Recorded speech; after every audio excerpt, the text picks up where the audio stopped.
Yoga Beyond Asana, 300 hours. Yep. I'm Linda Sparrow. I'm Usha Balada. I'm Jen Thomas. This program is organized in a really thoughtful way.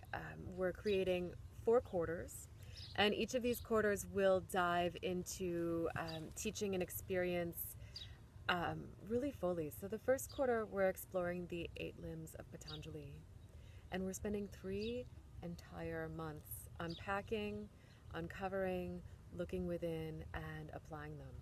Yes, and I really think that the 8 limbs are something that people talk about all the time, actually.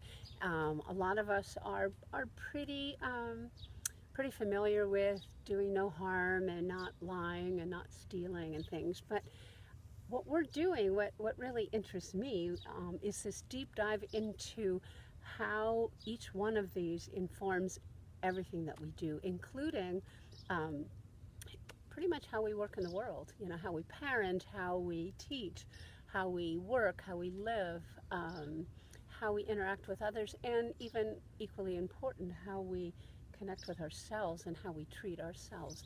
So that first quarter I'm particularly very excited about.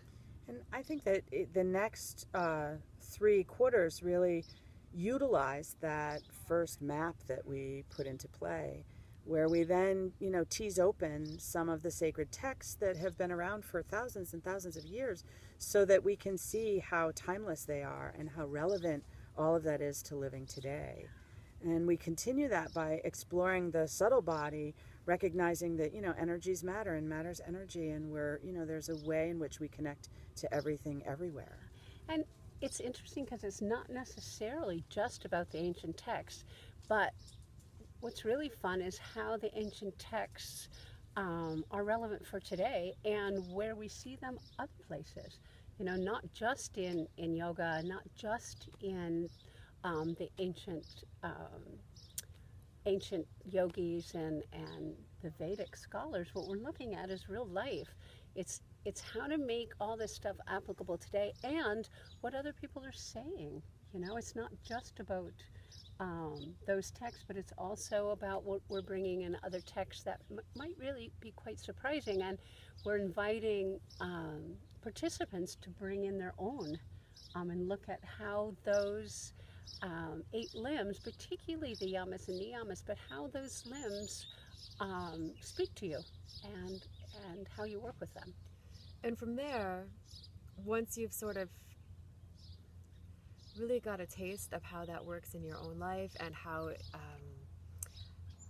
it's informing and presenting and how you use that as a map for your own life, then how do you bring that into your students, and how do you begin to create this conversation during the yoga classes that you're teaching?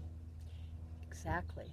And I think that that's really pretty critical for teachers, and I know that a lot of teachers are asking for this, because it's one thing to be able to talk about, to find a theme and to talk about it at the beginning of class, and then maybe to talk about it at the end. But how do you weave all this stuff in, especially if you're a vinyasa teacher and things are moving? How are you able to tease apart that connection between the body and the mind and the heart? And so we're going to be asking you to do that for yourselves over the course of this program, where you're practicing and you're learning and you're applying, like Usha had said, these different facets, and noticing what gets awakened in you, because that's the place that you can begin to awaken the space for your students to move along their path, whatever it happens to be. So we'll also have the opportunity to touch into other traditions and bring our own unique things to the table. And that's why I think a big part of what we're doing is creating a great community within which to do that. yeah, I'm so excited. Me too. You excited? Super.